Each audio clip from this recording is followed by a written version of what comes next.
Баршаңызға белгілі, қазіргі таңда ауданымызда құрылыс жұмыстары қарқынды жүргізілуде. Соның бірі Роза Бағланова көшесіндегі асфальттау жұмыстары. Осыған байланысты тұрғындар тарапынан наразылықтар туындады. Негізгі көтеріп отырған мәселелері асфальт жайы болып отыр. Тұрғындар енді асфальтталған жолдың ені екі көліктің қатар жүру үшін таршылық ететінін байқап наразылық тудырды.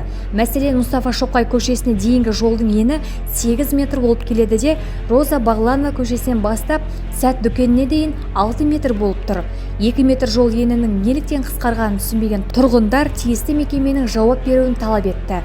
Кенттегі іргелі көшелердің бірі болып саналатын Роза Бағланова көшесінің кең әрі сәнді болып тұру үшін тиісті жұмыстар өз дегенде атқарылу қажет деген уәж айтуда.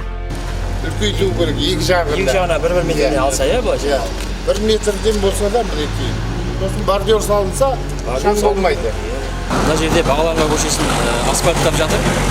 Сол асфальттың несі ені сол халық соған наразы болып тұр еді кішкене. Өйткені асфальттың ана жағы 8 метр, мына жағы 6 метр, 6-20 сондай болып қалған. Енді ары қарай жаңағы Сәт магазині ары қарай 8 метр қалады деп жатыр. Енді ортадағы 6 метр қалай мысалға? Сәт дүкеніне дейінгі аралық 8 метр кеңейтіледі. Ол жоба бойынша солар қаралған жұмыстар. Одан кейін Сәт дүкенінен бастап Әубәкір көшесі бар, бізде айтып кеткендей. Соның аралығында жоба бойынша 6 метр көрсетілген. Қазір енді 6-20-ға көлемде жұмыс жасалған асфальттың ені.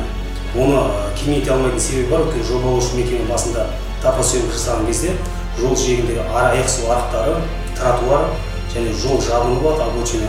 Және де жол астында орналасқан газ, төменгі қысымды газ жүйесі өтіп жатыр. Одан бөлек тусемнің кабельдері бар, билайн кабельдері бар, сондықтан жолды кеңейту болмақ бізде. Енді ол сол жобада қаралғасын, сол жұмыстарын біз ары жалғастыруымыз керек. Одан бөлек бізде аялдама бекеттер қаралған 11 дана. Аялдама бекеттер жалпы ұзындығы 20 метрге қаралған үлкен автобустар емінетін тоқтау үшін. Алайда аялдама қазір біз 20 метр салсақ, қазір нақты жағдайда тұрғын үйдің ауласын немесе шарбақтарын жауып тастап көрсетпейді. Сондықтан оны біз тұрғындардың келісіміне отырып, мүмкіндігінше қысқарту немесе кеңейту жолдарын қарастырып жатырмыз. Енді біз осы қарастырылған есептен жолдың жалпы асфальт өсіретін қалыңдығы бізде ыстық асфальт қалатын берген және жоба бойынша 4 сантиметр берілген. Қазіргі біз оны сапасын жақсарту мақсатында қалыңдығын тағы қосымша екінші слой беріп 8 сантиметрден біз үлкейтіп жатырмыз. Жолдың техникалық сапасын жақсарту мақсатында.